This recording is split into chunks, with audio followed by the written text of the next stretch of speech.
Bom, muito bem. Vamos continuar o nosso curso. A gente está chegando aí, né, numa parte que agora explicam as consequências, né, do creio.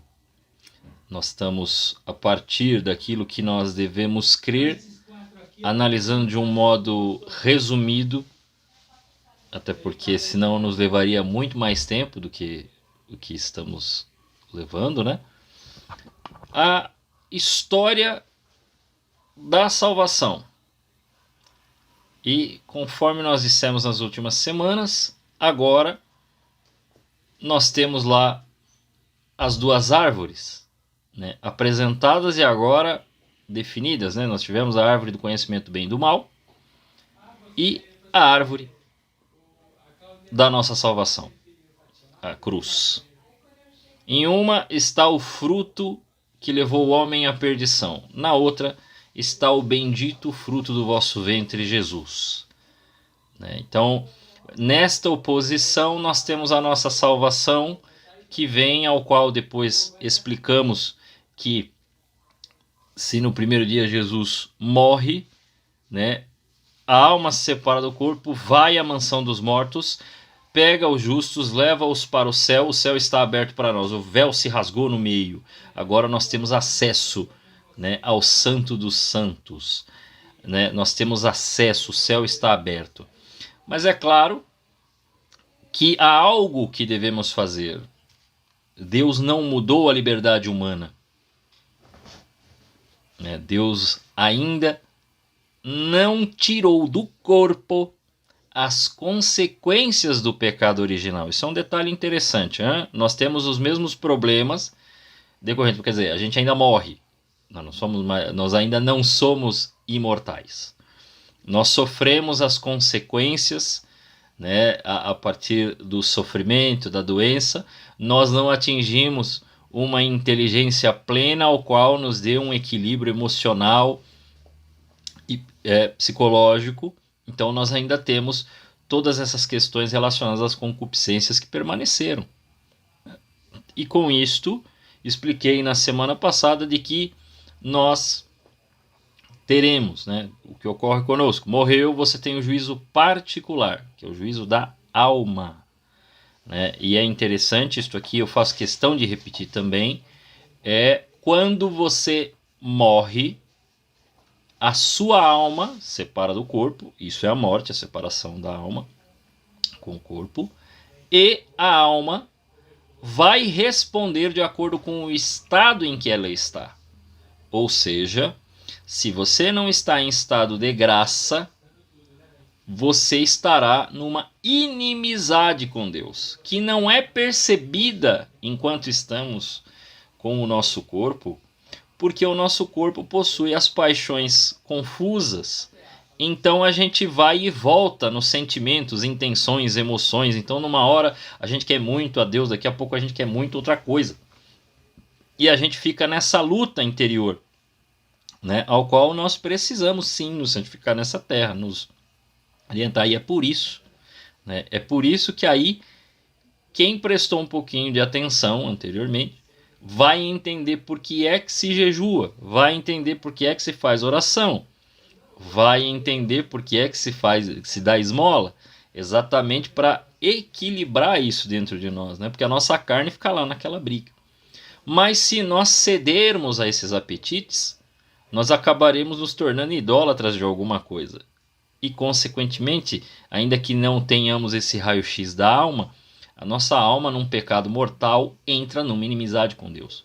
Ao morrer, a alma não muda mais de ideia, é igual aos anjos, né? Ela entra numa inteligência, vamos dizer assim, aspas, perfeita, e ela não muda mais de ideia. Então, se ela estava em inimizade, ela permanecerá em inimizade, e ela sabe, né, qual vai ser o seu caminho, né, se vai se condenar ou vai se salvar. Então, nós precisamos nos manter em estado de graça. Então, há um esforço que precisa ser feito. Por quê? Porque a partir da cruz de Jesus, não é? Ele nos salvou, não precisamos fazer mais nada. A partir da cruz de Jesus, ele deixará os meios necessários para se salvar. Mas, assim como ele colocou para nós em Marcos 16, ele fala para os apóstolos: ide por todo mundo e pregai o evangelho a toda criatura. Bom, se ele já tivesse feito tudo, não precisava pregar. Não tinha nem porquê dar catequese. Mas há um esforço a ser feito. Então aí ele fala assim: ide e batizai a todos em nome do Pai, do Filho e do Espírito Santo. Aqueles que crerem serão salvos, os que não crerem serão condenados. Então há sim podemos dizer assim, uma exigência, um esforço que o fiel precisa fazer. Mas calma, gente. Este esforço não é apenas nosso. Opa! Desliga o som aí. Que tá reverberando. Deixa eu dar um... Senão vai ficar reverberando minha voz aí e vai ficar ouvindo, vocês vão ficar ouvindo duplicado.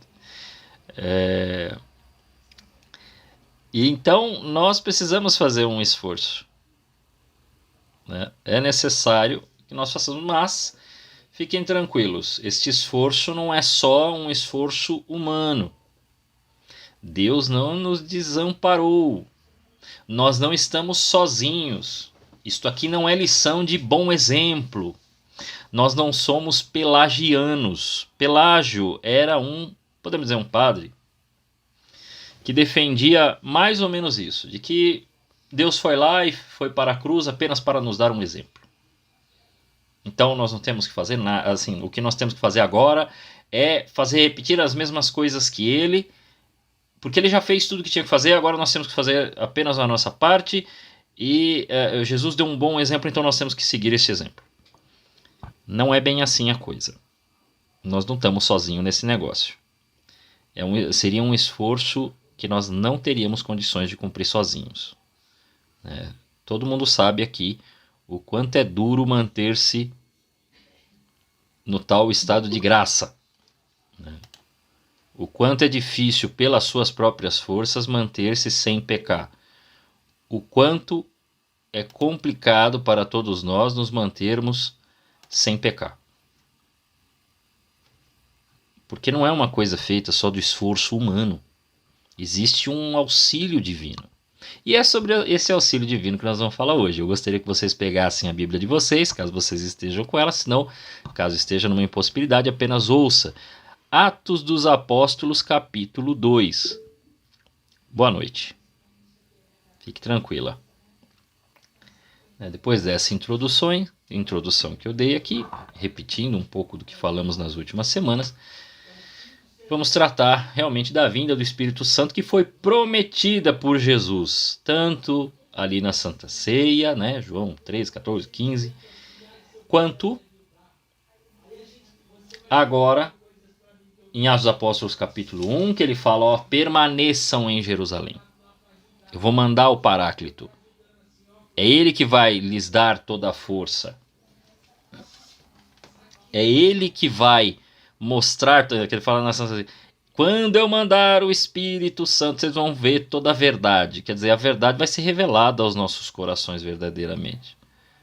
Vocês vão entender o que eu estou querendo dizer aqui. Vocês estão ouvindo minhas palavras, mas quando o Espírito vier, ele vai explicar tudo. A verdade vai ficar clara para vocês. E vocês serão minhas testemunhas. Testemunha em grego, vocês sabem o que é? A palavra em grego de testemunha é martírio, né? Martiria. Ou seja, vão ser mártires. Olha só que coisa. Caramba, vamos morrer? É mais ou menos isso. É mais ou menos isso, calma. Mas vamos ver o que aconteceu. Nós tínhamos um Pedro, que eu também expliquei para vocês nas últimas aulas. Um Pedro que a princípio parecia super corajoso, né? Tava lá, eu vou contigo onde fores, Senhor. Aí veio a cruz de Jesus, o homem deu linha na pipa, traiu Jesus, fugiu. Não conhece esse homem, ficou com medo, né? Mas Jesus foi até atrás dele, ele se reconcilia. Tá todos os apóstolos, tudo com medo dos judeus, escondido lá no cenáculo, até que chegamos em Atos dos Apóstolos capítulo 2. Em Atos dos Apóstolos capítulo 2, é isso que nos acontece. Chegando o dia de Pentecostes, estavam todos reunidos no mesmo lugar. De repente veio do céu um ruído, como se soprasse um vento impetuoso, encheu toda a casa onde estavam sentados. Apareceu-lhes então uma espécie de línguas de fogo que se repartiram e repousaram sobre cada um deles. Ficaram todos cheios do Espírito Santo e começaram a falar em outras línguas, conforme o Espírito Santo lhes concedia que falassem. Achavam-se então em Jerusalém judeus piedosos de todas as nações que há debaixo do céu. Ouvindo aquele ruído, reuniu-se muita gente e maravilhava-se de que cada um os ouvia falar na sua própria língua. Profundamente impressionados, manifestavam a sua admiração. Não são porventura galileus, todos esses que falam? Como então todos nós ouvimos falar, cada um na nossa própria língua materna?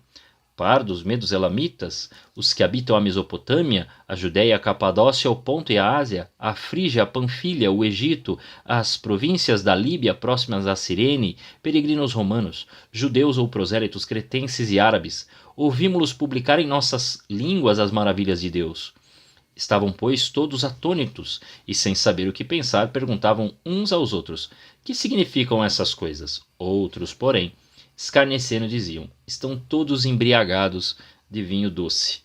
Então Pedro, pondo-se de pé em companhia dos 11, com voz forte, lhes disse: homens da Judéia e todos vós que habitais em Jerusalém, seja-vos isso conhecido e prestai atenção às minhas palavras.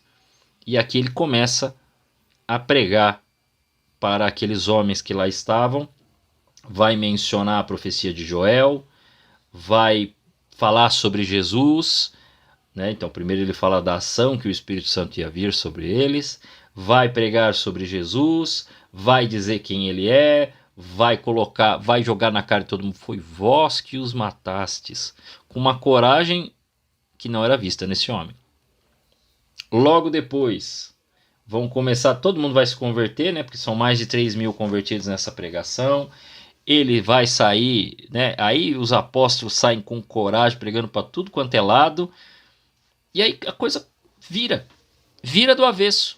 Fica de lição de casa vocês lerem a pregação de Pedro, tá? De Atos dos Apóstolos, capítulo 2, né? Verem aí o que começa a cura em capítulo 3, que eles vão curar um coxo na frente do templo, num dia de sábado. Vão falar, vão questionar as autoridades. Questionar não, vão bater de frente com as autoridades e dizer: é melhor cumprir a vontade de Deus que a lei dos homens. Vão ser presos, vão apanhar. Pedro vai apanhar, João também. Que coragem é essa? E não só apanham, mas ainda saem felizes por terem sofrido pelo seu Senhor. O negócio começa a tomar uma proporção tão grande que as pessoas começam, né? Isso aí o Atos dos Apóstolos vai começar a dizer, que as pessoas começam a ajudar, né? Eles começam a ter locais para poder pregar, para poder, né? Doações começam a haver, as pessoas começam a doar tudo que tinham. A igreja começa a crescer, começam a disponibilizar os lugares, às vezes apenas não sepulturas, mas o local onde tem as sepulturas lá, né? Era onde se dava para celebrar, ou na casa de alguém. Então, o que é que... E mais ainda, mas celebrar o que? Eles chamam lá de fração do pão. Como é que era essa fração do pão? Essa fração do pão havia aquele que podia celebrar, podemos dizer assim, os apóstolos, vinha acompanhado daqueles que prestavam agora serviço, né, que eram os diáconos, faziam uma entrada no local, as pessoas lá já estavam, ali eles pediam perdão a Deus, glorificavam o Senhor, liam a palavra, meditavam um salmo, havia uma reflexão da palavra, depois se faziam as ofertas, e então logo depois ele fazia as orações e repetia as palavras de Jesus diante do pão e do vinho. E depois esse pão era distribuído. Vocês já viram alguma coisa assim na vida de vocês? Isso aí já é desde o começo que acontecia. É lógico que organicamente alguma coisa se desenvolveu, modificou-se, melhorou. Mas veja que o esqueleto já estava ali, o esqueleto da missa. Mas não é só isso. Eles ainda continuavam, né? Ter que ficar em né, escondidos nas casas. Nos casas não tinham templos, não podia. Mas as comunidades estavam se formando, né? As peregrinações, vamos dizer assim, a evangelização estava seguindo, os homens estavam indo para outras terras, estavam indo pregar. Uma coragem que não se via naqueles homens que antes estavam com medo, por medo dos judeus, estavam escondidos dentro da... Ai, caramba. Eles estavam todos ali escondidos na... Ai, caramba. No cenáculo. Estavam todos no cenáculo escondidos por medo dos judeus. Agora saem com coragem, pregando, sofrendo e tudo mais e sem medo nenhum. A ponto de ser apedrejado, louvando a Deus, pedindo perdão pela vida de quem está apedrejando.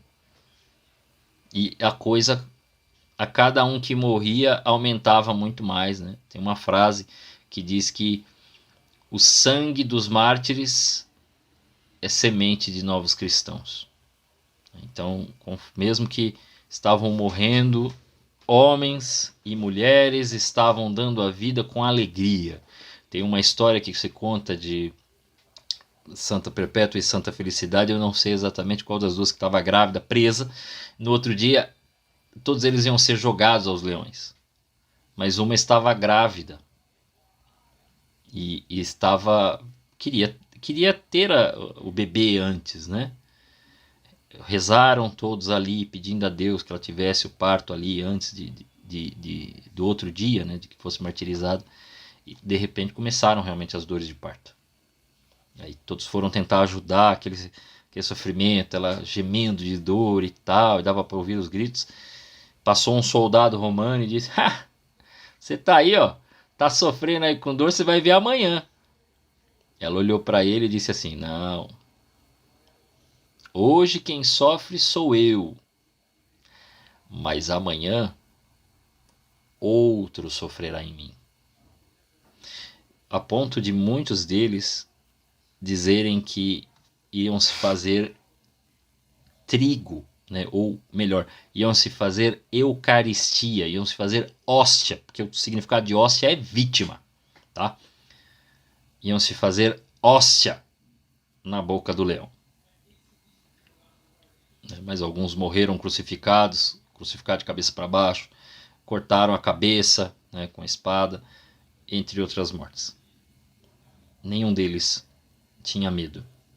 Havia uma coragem que levava e que fazia o testemunho dos apóstolos, o testemunho dos discípulos dos apóstolos, desses homens e mulheres que davam a vida sem medo. O que é que aconteceu com esse povo que do nada sai pregando o evangelho, falando de Jesus, falando do amor de Deus, aumentando a igreja, e o povo vai crescendo e vai acompanhando. O negócio vai crescendo, vai crescendo, vai crescendo e não para mais. É a ação do Espírito Santo. O Espírito Santo está desde sempre no seio da Santíssima Trindade. Para a gente falar de um modo poético, mas é isso mesmo. O amor do Pai e do Filho gera o Espírito Santo. Desde sempre. Por quê? Porque não se há contagem de tempo na eternidade, não existe tempo na eternidade. O tempo é uma criatura de Deus. Então, desde sempre, o Espírito Santo, o Pai e o Filho, lá estão. O amor, né, envolve a Trindade desde sempre. A gente vê no início da Bíblia, diz que o Espírito Santo pairava sobre as águas. É a partir do Espírito que a glória de Deus vai se manifestar. Por quê? Porque a glória de Deus é a manifestação do seu amor. Então, por apropriação, nós dizemos que o Espírito lá está, que é lógico que o Pai está, que o Filho está, mas esta manifestação da bondade divina nós atribuímos ao Espírito Santo. E estes homens começam a pregar, estas pessoas começam a pregar, e a gente pode até vir antes, porque no Credo Niceno-Constantinopolitano diz que ele falou pelos profetas, ou seja, todas as inspirações, todas as pregações, todas as profecias É o Espírito Santo que inspirou esses homens. O Espírito de Deus sempre os inspirou. Até porque, se eles estavam preparando o caminho para a vinda de Jesus, aqui a gente entende a missão do Espírito Santo. O Espírito Santo só faz uma coisa: anuncia Jesus para nós. Anuncia Jesus, e digo mais, através daquilo que nós chamamos graça, que nada mais é do que a ação do Espírito Santo, só que aí a gente define de um modo mais pedagógico para o nosso entendimento, porque a gente percebe esses movimentos na nossa alma e na vida dos irmãos e da forma como ele age através dos dons, mas é tudo ação do Espírito Santo. É uma ação divina que age sobre nós. É essa ação divina que permite que os homens e mulheres e toda a criação esteja viva, tudo possa se movimentar. Ele é o ser movente que age sobre todos nós. Então, esta possibilidade, é a vida, é o ruá, é o sopro de Deus sobre as narinas de Adão, que traz a vida ao ser, que ordena todas as coisas, porque tudo estava em caos e vai se ordenar. Então, uma das coisas que o Espírito Santo faz é ordenar as coisas. Não existe Espírito Santo na desordem, na confusão. Pessoas quando falam assim, estou aguardando a vontade de Deus, mas eu estou confuso. Cuidado com as palavras. Pode ser que não tem Deus aí. Você pode estar em dúvida. Mas na confusão, não. Deus não habita na confusão. Deus é a clareza. Ele vai trazer a paz. Ele vai trazer o entendimento. Obviamente, nos nossos caminhos a gente fica sempre, às vezes meio atrapalhado com as coisas, mas somos nós que atrapalhamos, Deus está falando com a gente, é nós que não ouvimos, muitas vezes. Bom, o que é que aconteceu em Pentecostes? Pentecostes, você tinha Maria junto dos apóstolos ali. O pessoal brinca que ela foi para-raio, porque ela já era cheia do Espírito Santo.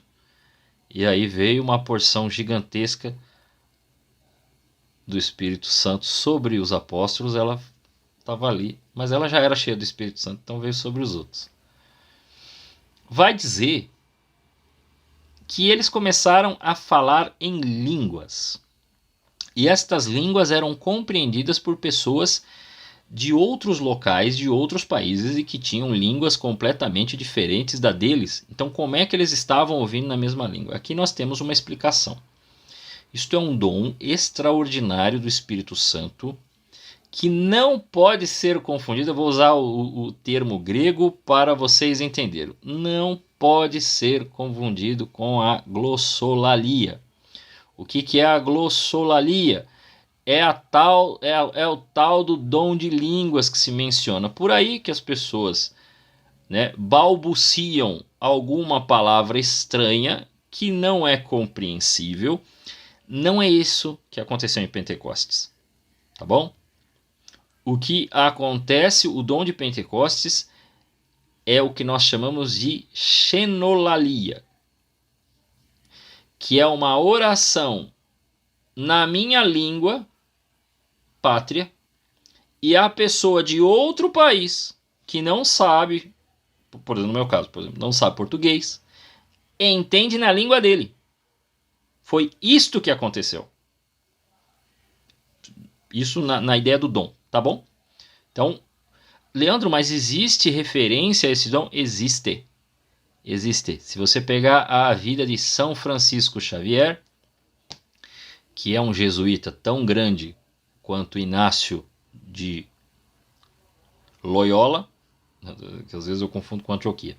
O Inácio de Loyola, tão grande, ele vai para a Ásia e vai pregar na língua dele,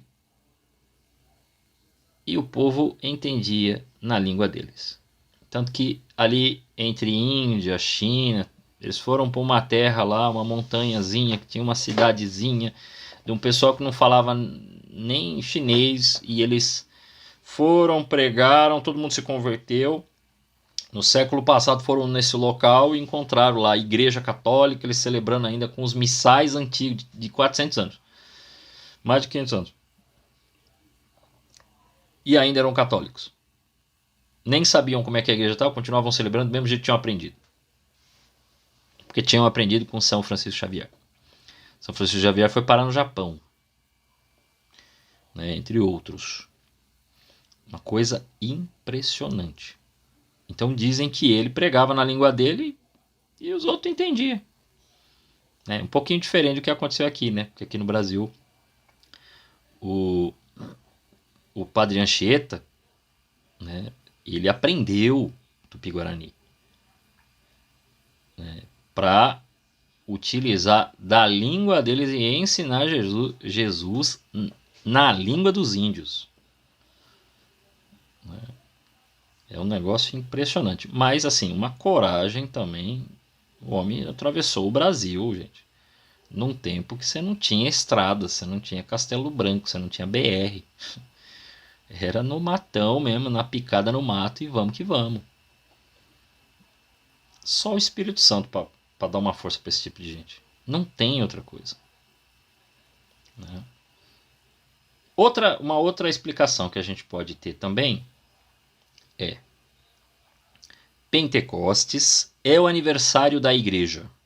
Quando o dia de Pentecostes a gente também considera o aniversário da igreja. Por quê? Porque a igreja vai para além daquilo que nós tínhamos com o povo de Deus. Eu já vou falar dos evangelhos, né, algumas coisas que vai se trazer. Por exemplo, o evangelho de Lucas visa tratar da criação do novo povo de Deus. Por isso Lucas é o homem que também escreveu Atos dos Apóstolos. Então ele está com essa ideia de mostrar, o novo povo de Deus está aqui. Não é mais uma nação, mas agora é uma extensão para o mundo todo. Deus está constituindo um novo povo de Deus.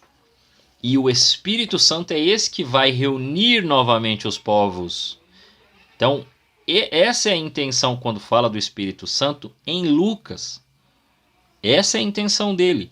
Inclusive, vamos lá. A festa de Pentecostes é uma festa judaica também, assim como a Páscoa.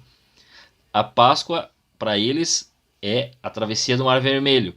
Para nós, já não é mais simplesmente se livrar do Egito. É se livrar do pecado, da escravidão do pecado. Então, eles esperavam 50 dias, porque passados 50 dias da Páscoa, por conta do tempo e da época, lá em Israel, você tem o período de retirar agora os frutos das plantações. Então, tudo que foi plantado, agora nós vamos fazer a colheita. Por isso, Pentecostes agora é a colheita da ação de Deus. Ele salva a humanidade e agora ele vai, né, fazer esta colheita do novo povo. Né? E mais do que isso, tanto é um novo povo que quando eles falam assim, mas nós não somos galileus, estamos ouvindo na nossa própria língua. Também é não só a festa de Pentecostes, agora reunindo ali, fazendo a união com o Shavuot hebreu. Também é agora a reunião das línguas em oposição a Babel. Porque Babel foi o quê? Se nós traçamos aquele paralelo das duas árvores, a árvore do pecado, a árvore da salvação, agora nós temos também as línguas, que pelo orgulho humano se levantou. Vamos fazer um templo que possa chegar até Deus, e nós vamos chegar até Deus, nós vamos superá-lo. Deus vai lá e fala: não, esse empreendimento aí não, isso aí é o orgulho humano, e vamos dispersar vocês, cada um com uma língua, e eles entram em confusão e nunca mais entram em acordo. Mesmo com o Google Tradutor, né, que vocês sabem que hoje em dia você chega num local, você falar numa língua, a pessoa ouve, mas mesmo com isso nós temos as confusões, por conta da nossa carne. Então não se trata simplesmente da língua, mas se trata da falta de unidade. Tem coisas que às vezes... Tem muita gente que não percebe isso, mas assim... digamos que nós aqui, com toda a boa vontade do mundo, fôssemos um país. E um de nós fosse o governante. Por melhor das intenções que você venha a ter, e por melhores soluções que você venha a trazer, considerando realmente uma pessoa equilibrada, justa, honesta, vão haver situações que nós entraremos em conflito porque haverá discordância de ideias. Isso é natural e humano. Até porque, como eu disse, nós ainda temos o pecado original, então as nossas paixões ainda se complicam por conta de interesses. Né? E logicamente, quando você coloca todas as paixões que nós possuímos, existe a questão de pequenas maldades que nós fazemos. Por mais que exista, né, a vontade de fazer o que é correto. Por mais que se faça, existem outras coisas em nós que atrapalham a condução disso. Então, nunca haverá um governo perfeito, por melhor que ele possa ser. Nunca haverá uma ação que vai agradar a todos. Né? Porque pode ser que em algum momento alguém faça um negócio que seja muito bom para todo o país, mas alguém ficará incomodado, alguém perde nisso e vai se incomodar com o governante, vai se incomodar com o político, vai se incomodar com o administrador. E aí eu não estou falando só de um governo de país, mas um administrador, por melhor que seja, numa empresa que você vá trabalhar ou que você seja o administrador, administradora, você verá oposições e enfrentamentos. Tá? Isso vai ser até o fim dos tempos. Que o fim dos tempos começa em Pentecostes também. Nós estamos vivendo 2000 anos e pouco de fim dos tempos. Tá? Então, é esta reunião das línguas. Então, o que quer dizer? Quer dizer que com a igreja, o Espírito Santo está reunindo e colocando a sua língua oficial. A língua oficial de Deus é o amor. Então, é o amor de Deus que vai reunir os povos. É claro, muita gente não sabe. Aí, no sentido de língua a se falar, a igreja tem uma língua oficial, que é o latim. Foi o grego até um certo século, depois passa a ser o latim. Ainda que usemos o vernáculo, a língua oficial da igreja é o latim. Né? Ainda que o pessoal não saiba, ainda que tem padre que fica chateadinho quando canta em latim, mas o latim ainda é a língua oficial da igreja. Até onde sei, isso não foi abolido. Pois muito bem, se em Lucas é o novo povo de Deus, em João, que é mais profundo, é a nova criação que está se fazendo presente. Então, quando a gente lê o Evangelho de João, ele está mostrando ali o nascimento de uma nova criação que Deus está preparando, está montando através dos sinais, de tudo aquilo que Deus está fazendo. E ele coloca, você pode entender também o Pentecostes um pouco antecipado em João, que é quando a lança atinge o peito de Jesus e dali sai todo o sangue, toda a água que cai sobre a terra. Né? Água é sinal, sangue é o sinal de um corpo, né? Você tem sangue do seu corpo, é o sinal de vida. Água também, e é o sinal do Espírito Santo, é o sinal do batismo, né? É o sinal da vida nova. Então é a nova criação que está se fazendo em Deus através de sua cruz. Ele está derramando tudo, dando tudo aos seus. Então a igreja vai surgindo como uma nova criação para toda a humanidade. E todos aqueles que recebem dessa água, quer dizer, que são batizados, estão se tornando novas criaturas. Então é esta profundidade que a gente tem em João.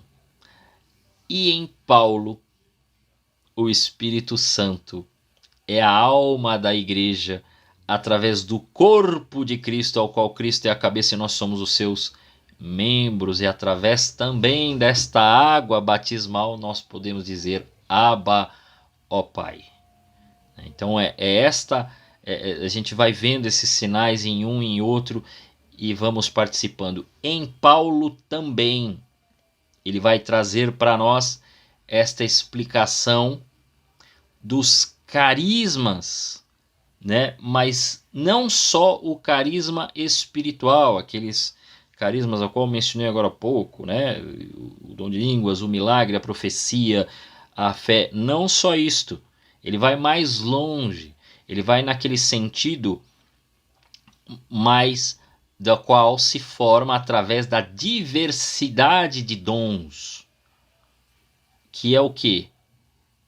A pessoa começa, a partir de uma das facetas de Jesus, a amar a Deus soberanamente e servir aos irmãos a partir deste carisma. É daí que surgem as ordens e as congregações religiosas. É daí que podem surgir as missões, né, ou movimentos e até pastorais, de que a partir de uma faceta ao qual eu observo, este amor de Deus me toca e eu passo a servi-lo de alguma maneira. Né? Fica sempre mais fácil a gente ver através das congregações, porque elas deixam claro os seus carismas. Né? Porque quando você olha para um franciscano, você sabe que será através do serviço ao pobre, do cuidado ao pobre. Se você olha aos dominicanos, você perceberá que eles têm muito mais essa iniciativa no sentido da pregação, do ensino, da orientação. E assim que as pessoas se encontram e tudo mais. Né? Para quem não sabe,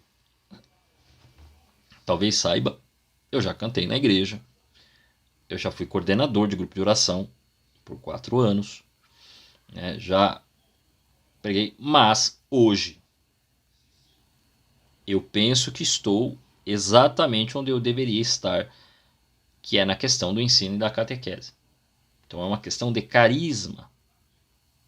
Né? As outras pessoas terão outros carismas e formas onde encontram o Senhor e que podem colocar os seus dons à disposição para servir o Senhor. Com os dons, seja aí falando dos 7 dons do Espírito Santo, com os carismas também, que podem nos auxiliar na missão ao próximo,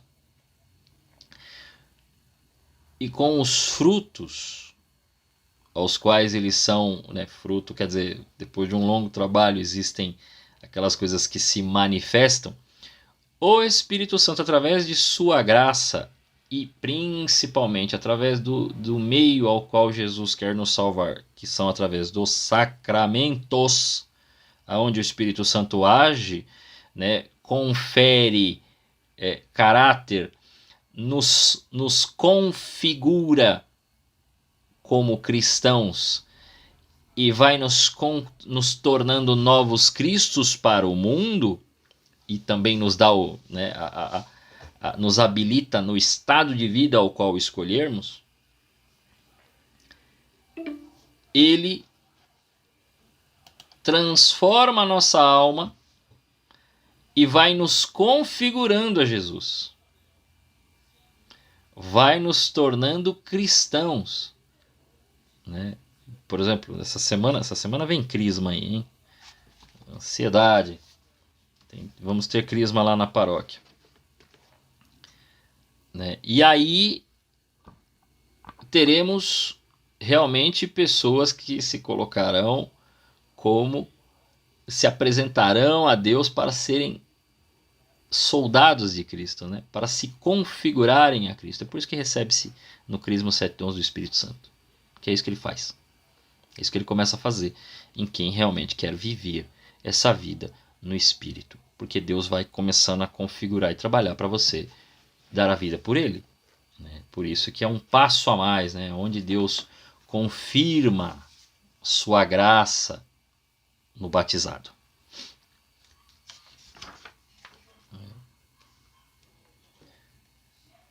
O 8º artigo do Credo ensina-nos que existe o Espírito Santo, terceira pessoa da Santíssima Trindade, e que ele é Deus eterno, infinito, onipotente, Criador, Senhor de todas as coisas, como o Pai e o Filho.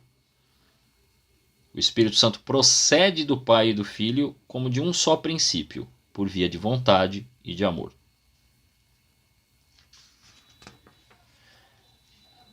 Diz que são eternas todas as três pessoas divinas, porque o Pai gerou o Filho desde toda a eternidade, e do Pai e do Filho procede o Espírito Santo também desde toda a eternidade. Isso aqui a Igreja Ortodoxa não concorda, tá?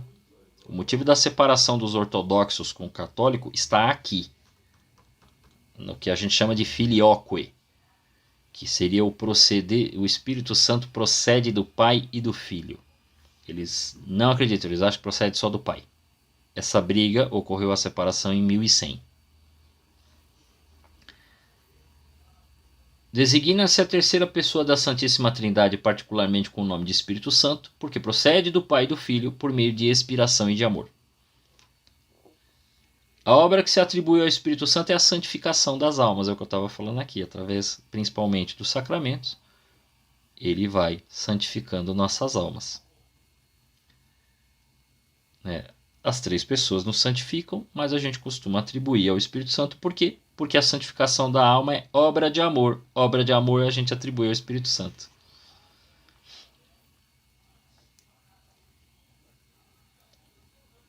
Quando o Espírito desceu sobre os apóstolos no dia dos Pentecostes, foi 50 dias depois da ressurreição e 10 dias depois da ascensão. Os apóstolos ficaram em cenáculo, em companhia da Virgem Maria, dos outros discípulos, e perseveravam na oração, esperando o Espírito Santo, que Jesus lhes havia prometido. O Espírito Santo confirmou na fé os apóstolos, encheu-os de luzes, de força, de caridade, da abundância e de todos os seus dons. Confirmou na fé os apóstolos, e foi enviado para toda a igreja depois disso, e todas as almas fiéis. O Espírito Santo, como a alma no corpo, vivifica a igreja com sua graça e com seus dons. Estabelece nela o reino da verdade e do amor e assiste-a a fim de que oriente os seus filhos com firmeza no caminho do céu. E é ele que nos faz manifestar tudo isso que nós estamos dizendo aqui. E ele tanto nos traz a verdade, porque é aqui que a gente faz o reconhecimento de tudo aquilo que nós estamos dizendo, de tudo aquilo que nós devemos crer, de tudo aquilo que nós devemos viver, de tudo aquilo que nós devemos testemunhar. E é ele que vai nos dar esta força exatamente para crer. Eu havia falado de Pelágio aí, agora eu vou explicar, depois de falar tudo isso. Pelágio é do mesmo século de Santo Agostinho, século IV. E ele estabeleceu de que não precisamos, não tem esse negócio da graça de Deus. Simplesmente nós devemos dar um bom exemplo, sermos bons, porque Deus é bom e ele mostrou para nós como é que a gente tem que fazer. Santo Agostinho se opôs completamente a esta ideia e disse: não, nós não podemos, nós não temos condição humana de fazer aquilo que Jesus fez. Nós não temos condição nenhuma de testemunhar esse amor e de viver tudo isso que Deus fez sem a ação da graça de Deus. Porque sem a graça de Deus nós não conseguiríamos fazer o que fazemos. Não poderíamos nos santificar. Não dá para se santificar só pela força de vontade. Como se fosse simplesmente um esforço humano muito grande que eu vou fazer aqui e Deus não tem nada a ver com isso. Não, é Deus quem faz em nós. Nós nos abrimos à vontade, nós fazemos o esforço, mas tudo aquilo que é necessário para a santificação da alma não somos nós que fazemos. Nós só dizemos sim e participamos do seu mistério. E conforme dizemos sim e participamos e recebemos os sacramentos e vamos vivendo em oração, Deus vai enchendo com a sua graça e vai nos tornando cada vez mais fortes para continuar vivendo a sua graça. Mas tem coisa que nós não teríamos condição. Uma delas, o próprio martírio. Sem a graça de Deus não haveria mártir.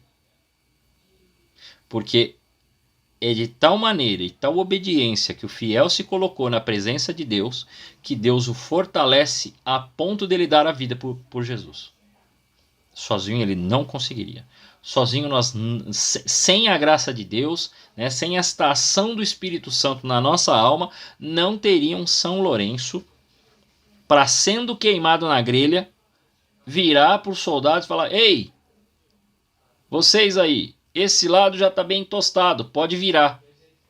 Né? Parece engraçado pela ironia, mas aquilo é uma ação tremenda do Espírito Santo, que é o dom agindo, um dom de fortaleza sobrenatural, não é uma fortaleza humana.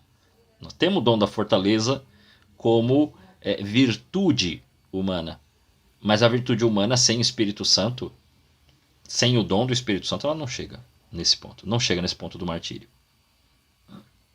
Uma pessoa bem treinada acaba morrendo por alguma coisa que ele acredita. Mas não tem como dar a vida dessa maneira.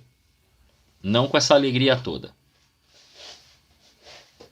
Uma alma tomada pelo Espírito Santo fala como aquela mulher que estava presa e teve o bebê. E não vai simplesmente porque foi treinado. Né? Não faz voto de castidade, porque voto de castidade o pessoal às vezes pensa que é uma coisa profundamente e unicamente cristã. Não é. Até aqui no Brasil, né, eu lia o livro de um autor de novelas chamado Dias Gomes, que é considerado o maior autor de novelas da história. Ele é referência para todos os autores de novela séria aqui no Brasil. E ele fala que ele não quis participar, que ele tinha entrado para o Partidão, né, que antigamente era o PCB, e ele chegou aí para a Rússia para ver militância, os caras que iam para guerrilha, os caras que davam, né, colocava bomba nos locais, explodia, roubava banco e tudo mais. E aí ele falou, não, isso aí não é para mim não. Né, vocês encontram isso daí também no filme da Olga. Né, vocês vão ver que a Olga, o Prestes lá, os dois eram virgem. Por quê? Eles faziam voto de castidade. Aí você fala, mas por que tinha que fazer voto de castidade? Pelo seguinte, quando a pessoa começa a se dedicar a alguma coisa e ela começa a ter relação sexual, né, não estou falando de casados, hein? Mas a pessoa está numa missão específica e ela tem relação sexual, o desempenho e o foco dela cai. Por que vocês acham que atletas fazem concentração? O que é a concentração? Ele fica reunido num local, sem contato com o exterior, e aí ele não pode ter festas. Tem um jogador recente do Fluminense que está suspenso porque eles estavam em concentração no hotel e ele chamou uma garotinha, ele e mais 3 rapazes chamaram garotinhas para fazerem festinha. E ele tomou uma punição.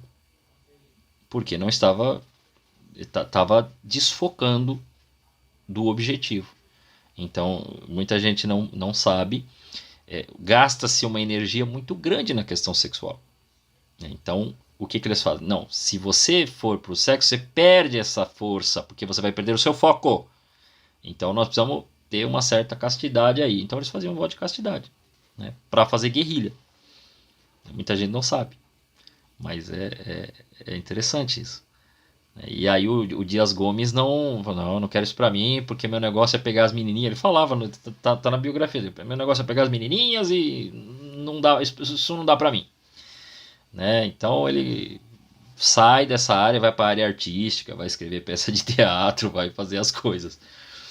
Né? Então ele vai por uma outra via.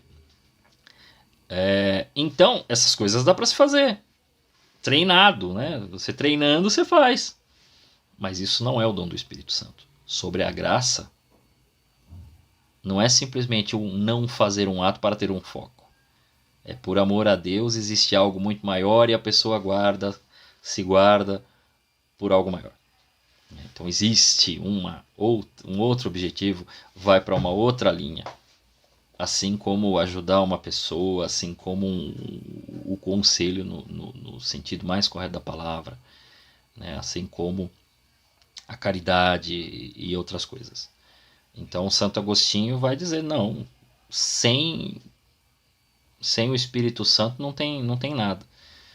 Né? Eu já ouvi, né, de um pregador uma vez ele dizendo, né, sem o Espírito Santo, teologia sem Espírito Santo não é nada, é só barulho. Nós poderíamos dizer que o Espírito Santo é o amor, porque é Deus, né? E nós vimos no Evangelho não, na leitura de ontem, que Deus é amor. Sendo Ele amor, o seu amor presente é o Espírito Santo que vem sobre nós. Sem amor, nós não somos nada. Você poderia, Coríntios, capítulo 13, né? Coríntios 13, famoso, né? Sem amor, eu poderia dar dinheiro aos pobres, eu poderia ajudar não sei quem. Sem amor é só barulho, é só confusão. Não vai ter, realmente não vai levar a lugar nenhum. E aqui eu acho que fica mais claro quando eu disse que o Evangelho de João, e quando mostra os milagres, a coisa transcende ao milagre em si. Vai para além, vai para a mudança de vida, vai para a conversão. E é isso que Deus quer fazer em nós. Então, nós nos dediquemos a pedir sempre a presença do Espírito Santo em nossas vidas, né? Para que Deus nos ajude, nos inspire, nos leve a uma vida nova, nos converta, né? E nós, a cada dia, atrapalhemos menos a ação de Deus na nossa vida. Porque muitas coisas acontecem apesar de nós. É porque Deus vai lá e faz a parte que nós não conseguimos fazer. Então Pelágio está errado e Santo Agostinho está certo. Tá bom? Era isso que eu tinha para falar hoje. Na semana que vem, é lógico, a consequência da vinda do Espírito Santo é a ação dele através de sua igreja. Então nós vamos falar da igreja na semana que vem. Vamos entender o que é a igreja. Que diferente do que o pessoal costuma dizer, não é um CNPJ. Não é mais uma igreja. É a única igreja. E nós vamos ver essas 4 dimensões: una, santa, católica e apostólica. Vamos ver o que é cada um desses negócios aí, cada um desses títulos ao qual é dada, para que possamos viver bem a nossa fé e compreender o que a gente está fazendo aqui, né? Como é que funciona, como é que é a igreja, estes sinais, e que vai muito além daquilo que possa ter ou existir, né? De quem corrompe, de quem trai, de quem sacaneia. Apesar de nós, existe aí uma ação de Deus, e é dessa ação que nós vamos falar, tá bom?